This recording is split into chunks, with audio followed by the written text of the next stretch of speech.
Hello everyone, welcome back to my channel.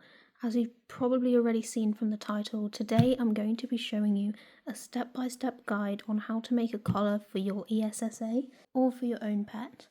Today I'm going to be using Snowy as my volunteer. I'm not going to bore you with a long intro, so let's get straight into it. Trigger warning for SH. The equipment you're going to need are scissors, macrame cord of some form. I'm using nylon in this video. You can use softer cords as well. The only difference is you need to tie them a bit differently, but I will demonstrate how to tie them at the end of the video. You're going to need some form of measuring tape. You can use a ruler, it doesn't really matter, but for measuring around the neck, a flexible measuring tape is better suited. A D-ring and a buckle. Now this is optional, but I'm going to be using a macrame board with 2 pins to keep the collar in place. The first step is getting your measuring tape and measuring the neck of your pet or soft toy. Then for the amount of cord you're going to use, I like to add a few centimeters onto the neck measurement and then times that by 6, and that is the amount of cord you're going to need.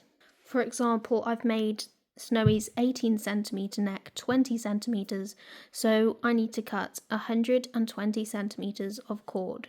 You're going to need 2 of these strands. Now you've got your cord, you're going to measure out with the measuring tape or ruler the size of the neck, so in my case 20 centimeters.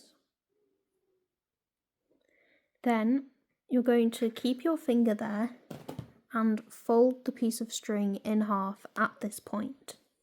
So you should have one shorter strand and one really long strand. You're going to get your buckle. We're going to do what's called a lark's head knot. So take your string folded at the point, go from underneath the buckle and pull the string through the hole. It should end up looking like this, and this is the other side. Make sure that the shorter string is on the inside. Now you're going to repeat what you did with this string on the second string. I have my 2 shorter strands in the center and the longer strands on the side. Another thing that's optional but makes it easier, if you do have a macrame board, is to put the center strings through the slots here so they don't move about. Now the knot we're going to be doing is a square knot. Take string from any side and cross it over the 2 middle strings. This is how it should look. Take the string on the opposite side and put it over that string. It should make this wrong way round 4 shape. The string that went on top should now go under both of the middle strings and under this loop and pull it through. It should look like this. Then just tighten it. You don't have to make it really tight, but this is half a square knot. Now you're going to take the opposite side that you just used, and my trick to remember it is, see this loop, so the string that's underneath. See, this goes over the top, this goes underneath.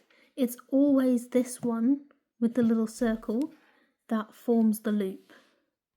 With the circle, cross it over, take the opposite one over the top, take this and pass it underneath the 2 middle strings and underneath the loop, pull it through. Should look like this, and tighten. And this is what one square knot looks like. So this is where the little circle is, so it's this one that crosses over. Take the opposite string to make a 4, pass that string under here and under here. So basically it's over, under, under. And tighten. Loop, over, under, under. And tighten.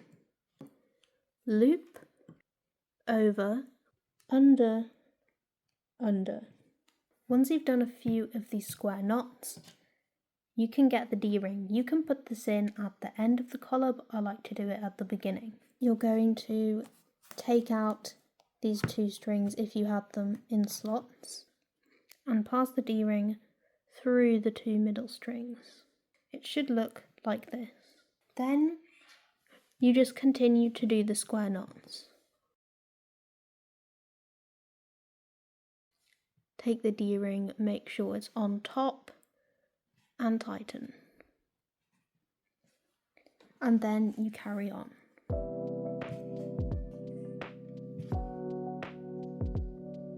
Once you've done a few knots, I find it easier to take the pin and put it either side of the collar. This helps keep it in place and wiggle about less.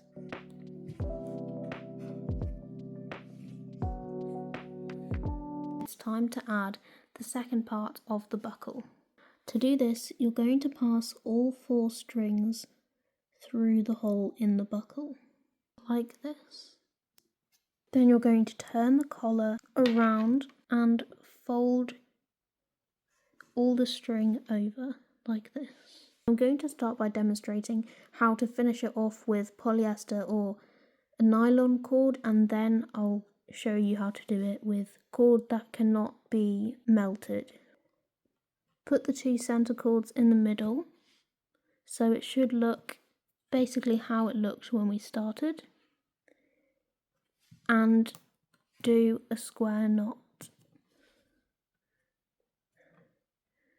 But when you go, don't go under just the middle cord, go under the whole collar. And as you can see, this looks a bit messy, and closing this off is the trickiest part. It should now look like this. Now what you're going to do is you're going to cut these as short as you can. So it should look something like this. I'm using a candle, but you can melt this straight from the lighter if you want to. Don't worry, if it catches light, just blow it. You're just going to melt all those little edges. This is the finished product. I'm quickly going to show you what to do if your string doesn't melt. You're going to cut a bit of string and say all your strings, your 4 strings, you folded your 4 strings through and they're all here.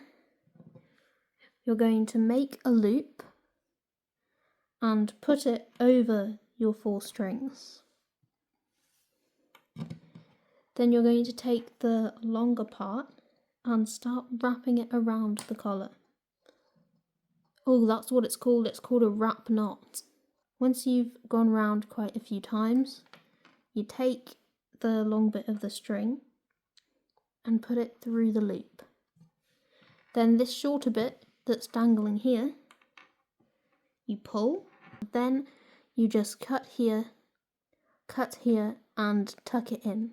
The second option is to go up to the last stage of what I've done today.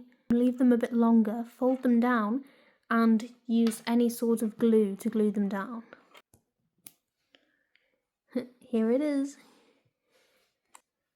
And this is where the lead would go. If you have any questions, feel free to leave a comment down below, and I will reply at some point. Bye!